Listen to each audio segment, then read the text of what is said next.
Hi friends, welcome to Mathstoon.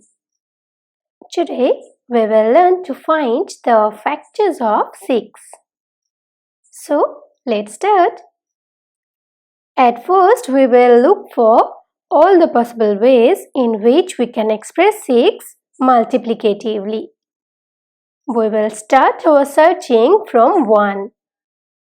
6 can be expressed as 1 times 6.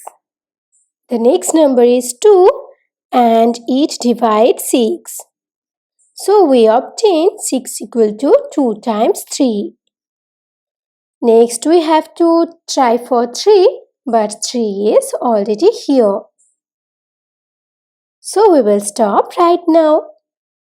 So here are the factors of 6, which are 1, 2, 3 and 6. Therefore, the total number of factors of 6 is 4. Now if we look at these factors, we can see that among these numbers, only 2 and 3 are prime numbers because these two numbers do not have any divisors other than 1 and that number itself. So we can say that the prime factors of 6 are 2 and 3. Thank you for watching. Please like and share this video. If you find it useful, please leave your comment in the comment box.